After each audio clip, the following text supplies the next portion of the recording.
Hi, and welcome to the Scientist Sage Sangha. I'm so happy to see everyone tonight and those people listening in later. We're back from the holiday kerfuffle and moving right along. And just as a, tag on after the holiday, I think I'm talking about frustration tonight.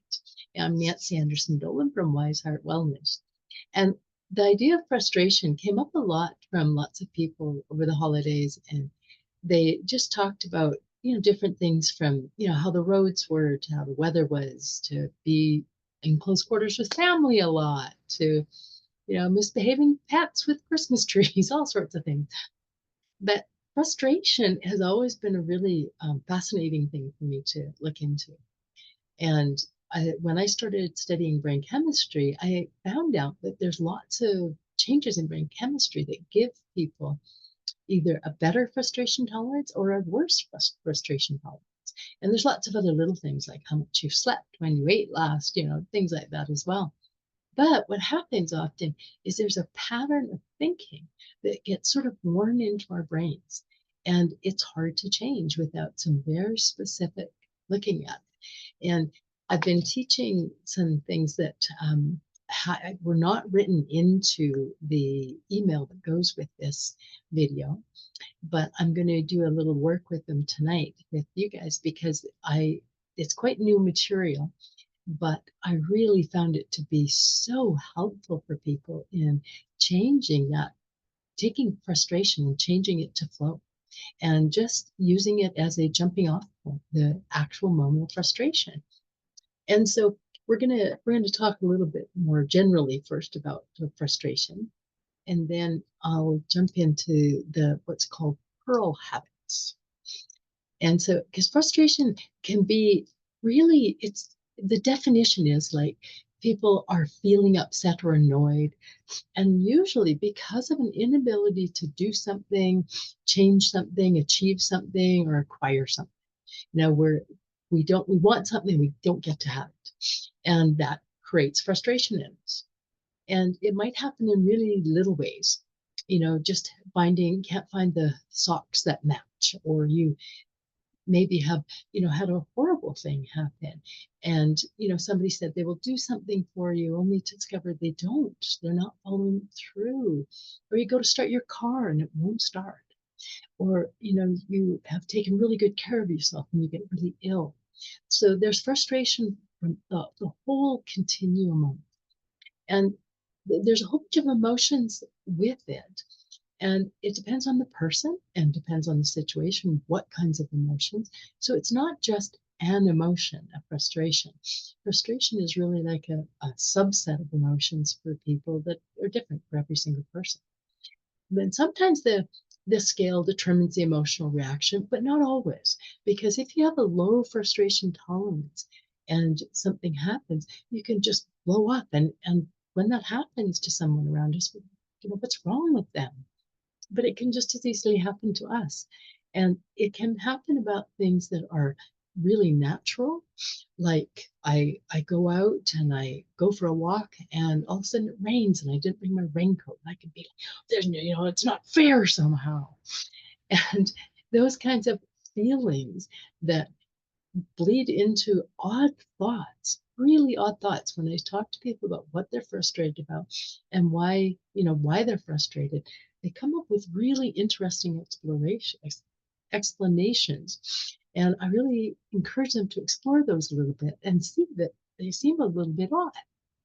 But the the reality is life, as current research has said, but also like all the ancient sage advice talked about this too, that life has this huge part that is frustration, and our expectations create frustration for us. And so, we can't just go, well, I'm not going to have any kind of expectations at all. That's not what we're talking about.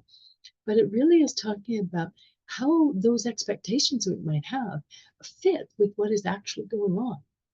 And when people can work with that, they can feel in control of their inner thoughts, their feelings, and really move into a flow state. And when you're in a flow state, it means that you might come up against something that doesn't go the way you want it to, but you're open and flowing, and different kinds of ideas about how to work with it and what to do about it come through very easily. Often when we're in deep frustration, we're stuck. We're like, it has to be this way, and I won't tolerate it being any other way. And we can't think. Our brain is ground to a halt, saying this is how it should be, and it can't be like this, whatever it really is. And then we don't feel capable of doing anything about it. We feel like small children, and you might have experienced that yourself, or seen somebody else go through it. They sort of just pout and stomp around. But literally, when we are going to be in a fully engaged life with well ordered consciousness, intentionally investing energy towards things we want, we want to pay attention to frustration. What do we do with it? Do we get just knocked down with it? Do we just ignore it?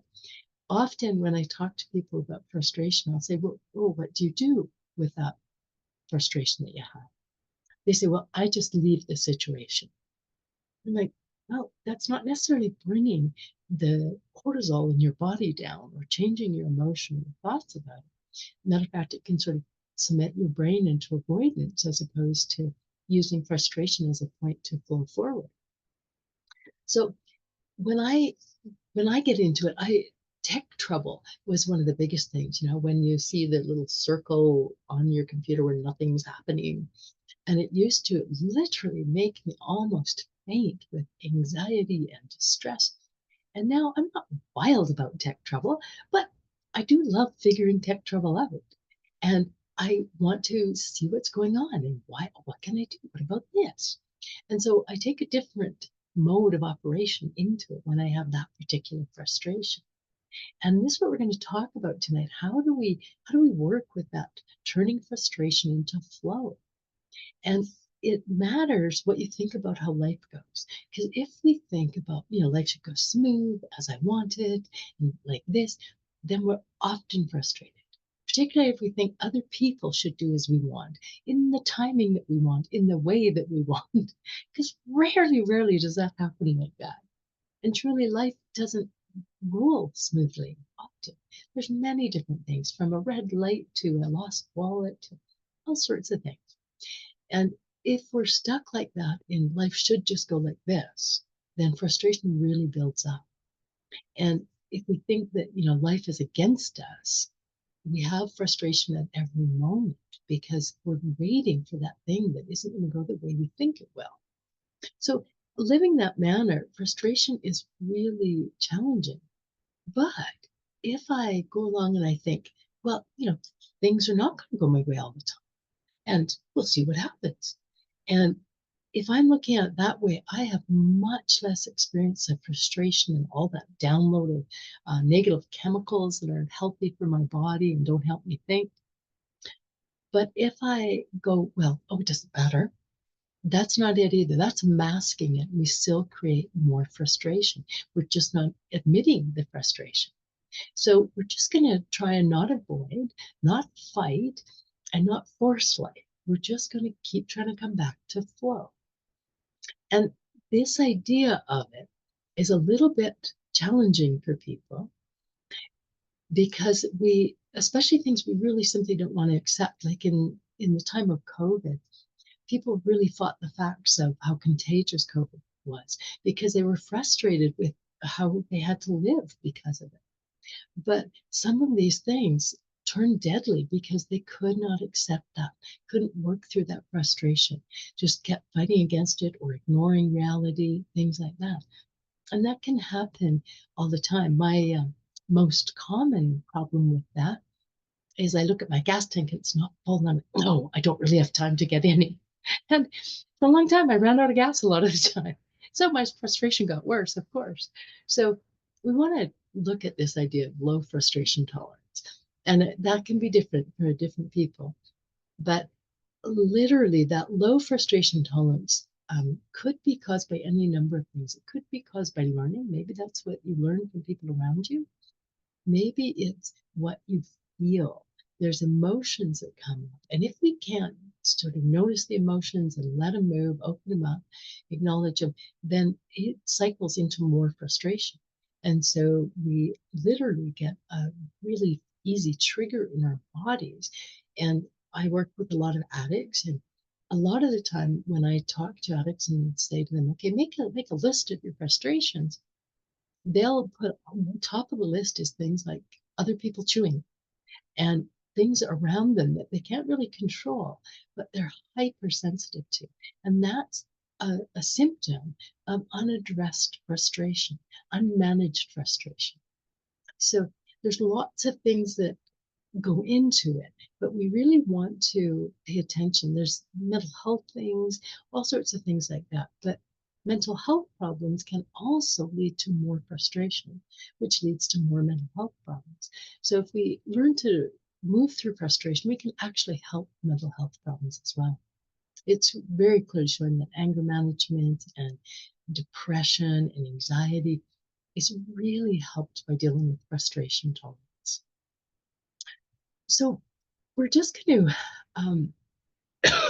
so excuse me, um, look at it in the creative ways that we can live in flow and reverse some of the negative consequences, even of a lifetime of low frustration tolerance.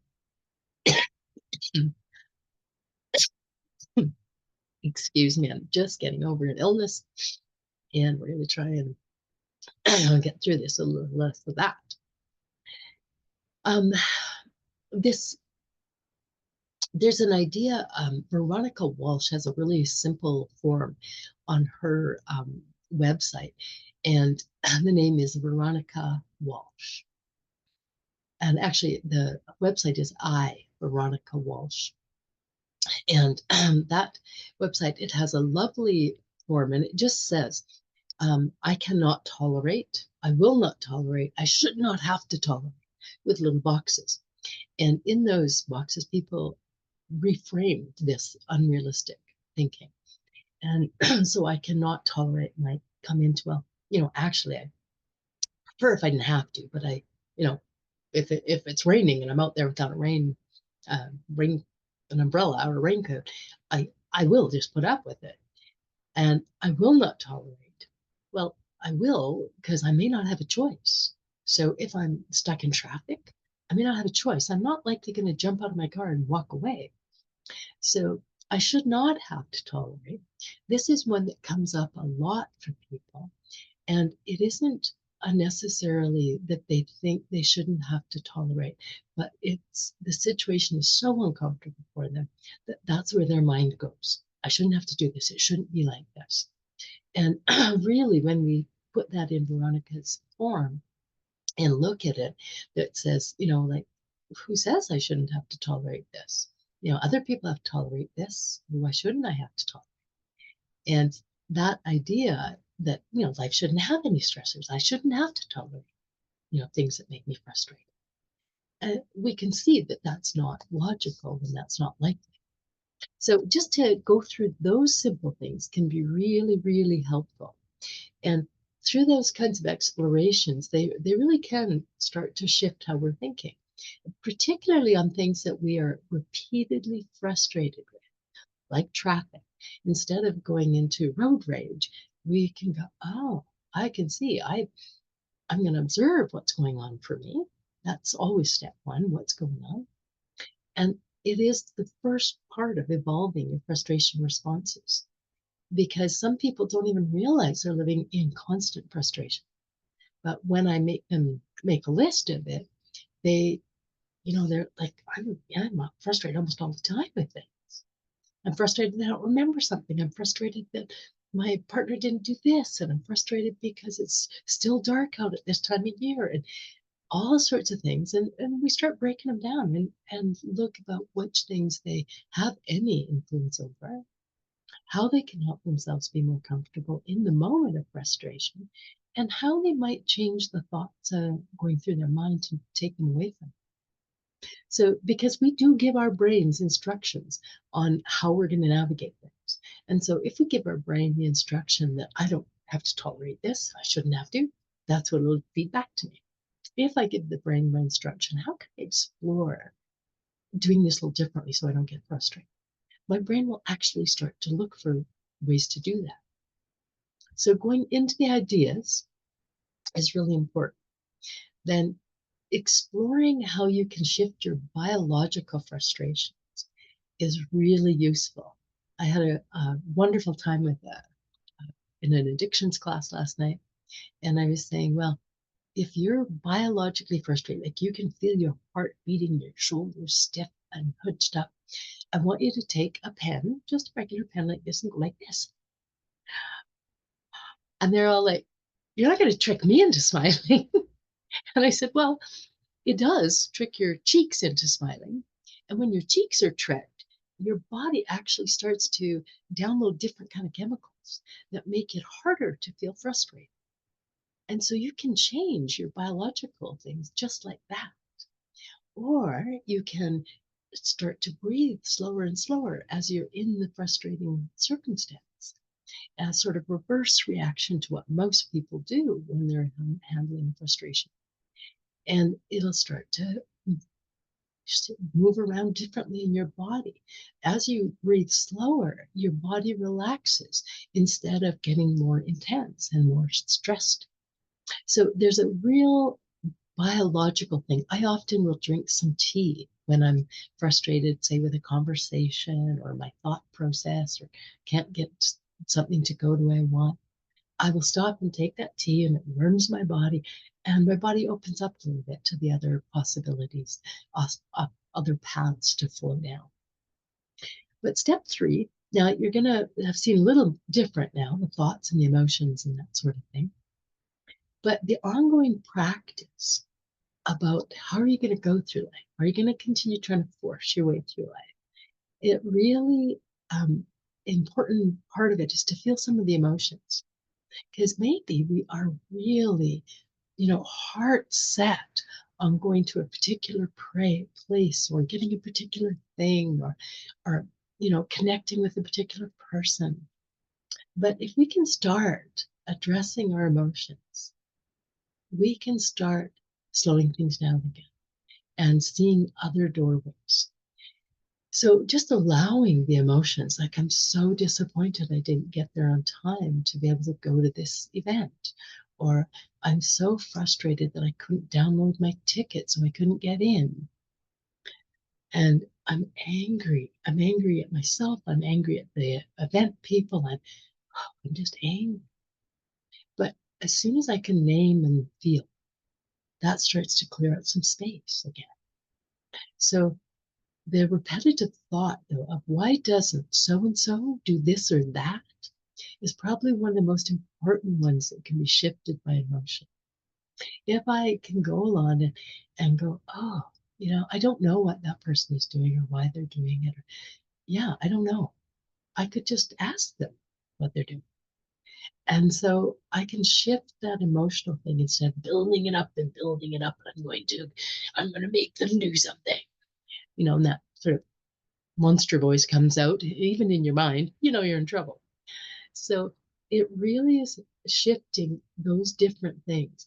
And we get into a place where we can get a moment and get a little bit of clarity, get a little bit of flexibility, and then go forward.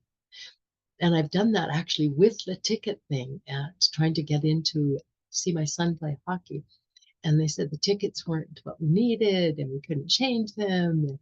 And we just kept calmly, well, here's what's going on. That person said we had to come down here. Can you look into that? Because I really want to go in and see my son play. And when I was calm and just going along like that and troubleshooting, they joined me and we just flowed down the path together until it got sorted out. So I really encourage you to think about this idea of clarity about what is it you really want? How can you be flexible and how can you flow? So all of that, now that you've done all those things that have been influencing the expectations and that sort of thing, it really is usually because we want to feel something. We want to achieve something that's going to make us feel a certain way, like getting myself into that arena so I can feel good. And if I can relax about it, I can actually ask for some heartfelt guidance and what to do next. And so far in my life, I've only had one time where I just utterly walked away from something. The rest of the time, it was, well, what about this? Go over here a little bit. And it would work out towards what I needed, or better, a different situation that was absolutely great for me. But when we don't look for other opportunities, we're not trusting the flow. We're just looking at our frustration and saying, I'm going to just bash through this brick wall with my head. And so I really talk to people about frustration being a turning point. Take this direction to try something again in a different fashion, maybe, or try something entirely different. But just don't take it home with you.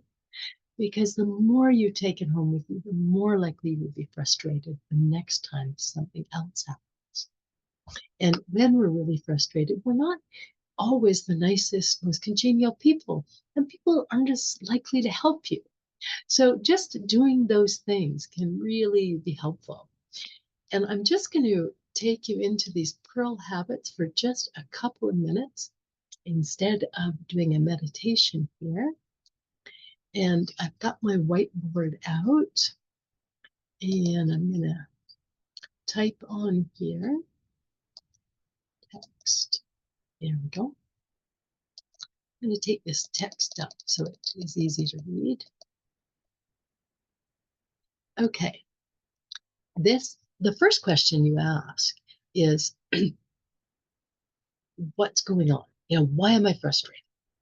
And then you fill out this thing. You're going to say, when? Okay, I have to laugh. My dogs are barking in the background. Somebody rang my doorbell. And that would normally frustrate me, but this is the perfect thing. When I am frustrated by hearing the doorbell ring while I'm trying to record, I'm going to share that with the people I'm talking to. And most people can really, really connect with this. They have that kind of thing happen as well. So and just fill in the blank, when I have my dogs bark, when I'm trying to record, when I, run out of gas, when my car won't start, I will. And then writing down what you're going to do different. And now remember, this is going to be something that changes your biology, impacts what you're thinking, and hopefully settles your emotion a bit. I'm going to give you a couple of examples from the class that I was in last night. Someone said that, well, at her desk at her work, everybody would come to that front desk and say things like, like this is, this is your fault, or here's another problem, and they're not doing their job, and it just somehow everybody just came there. And I said, okay, well, what do you want to do different? And she said, well, I'm just going to try and ignore it. And I said, I'm sorry, you have to stay after class because you haven't got the concept. And what it was it's not something that would put her in a more positive state of mind. It wouldn't change her body. And in fact, if we're just trying to suck it up or run away from it, which is the other thing people do, it actually causes more problems in our body. And it entrenches that frustration pattern in our body. And we're trying to repattern our bodies so that we can deal with more frustration more effectively.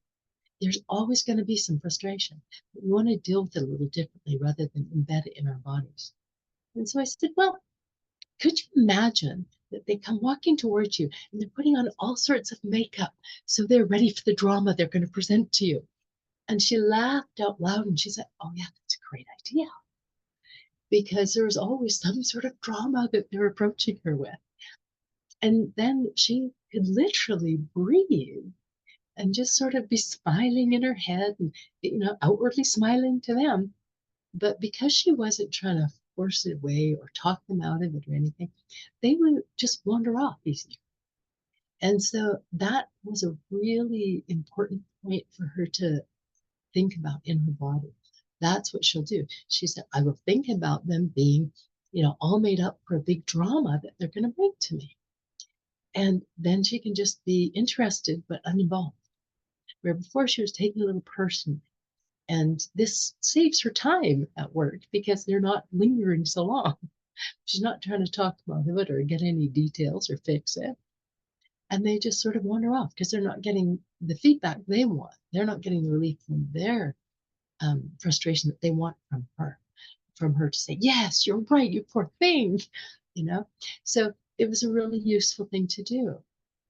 Another person that had this idea of somebody chewing that was frustrating. She said, well, I'm just going to leave. And I'm like, well, no, you got to stay after class too, because you're not getting it. You got to do something with your mind, with your body, and see how you can shift. And we talked about a few things, and she said, well, you know, could I chew loudly myself? And I said, you could, but would that create more stress? Well, probably, because I'm trying to fight whatever's going on, not trying to force something to change as opposed to open it up. I said, well, how about trying singing a song in your head, just in your head? Because when you do that, your head is listening to the song and won't hear the chewing as much. And she clearly just tried it right then and there. Just, you're right. You're right. I can't hear it as much. And so these are unique, different things. This is not like a regular frustration tolerance class where it's like, take 3 breaths and then, say your mantra. And it helps if it's humorous. It helps if it really sort of takes you off on something. The last example I'll give you is somebody was asking about when there was particular people that they had to interact with, and they couldn't not interact with these people, and they were typically fairly difficult to interact with. And she seemed to get drawn into it. And as she got frustrated, it would become more argumentative, and that would be more difficult. And so we went back to my good old standby, Harry Potter. And if you've seen Harry Potter, try not to be afraid of what was coming at him. You know that Harry Potter was instructed to see whatever the frightening thing was in a funny outfit. So if he had a demon coming at him sort of thing, he would see it in a tutu. Or if it was a a, a wild beast, he would suddenly see it as a little pussycat. And the boggart, as what they were, the boggart would change because it wouldn't feed off the fear. And this is really what's going on with us too. People feed off the frustration, and we get cycling with it. So we want to interrupt the old pattern. And it can be really useful just taking a deep breath. It can be useful doing those things, but it needs to be more than that to really interrupt those old ingrained patterns. And so I'm going to leave you with those ideas. I invited people in the email to write down a list of things that frustrated them and then run them through these different things.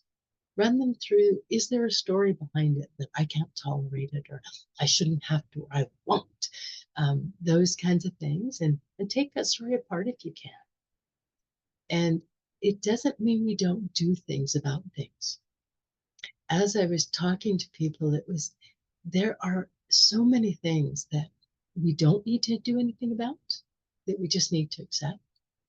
But when people are not getting into twisted, frustrated states of mind, often it is much easier to think of ways to move through this differently and move into the flow of things. Like, okay, no, this isn't going where it needs to.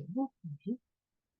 I might say, okay, I'm not, that's not going to be for me in this situation. And I'll know it right away. Or I may be able to go, oh, let's see what different things could happen here. And I have done that when I got to the border and didn't have my passport. And I was flying in, and I was afraid they weren't going to let me in with my family. But when they asked me the name of the current Prime Minister of Canada and I couldn't answer it, they were things were not looking good. They were looking frustrated. But I said, but wait, I know the captain of the Calgary Flames name. Will you let me in? And they did. So literally, this form of dealing with frustration can be very, very effective, both for yourself and the people around you and moving you towards things forward in what you want. So I encourage you to try those things, and I would love to hear from you. Yeah, email me at scientistsage@gmail.com or put a comment below the video if you're watching the video. If you have questions about it, feel free to do that as well. But for now, I'm going to say good night to the people that are watching on video, and I will join the people that are listening live to explore this a little further and see what kind of interesting frustration busters you have. So thank you very much if you're watching later. I am with you. You are with me. Blessed be. Good night.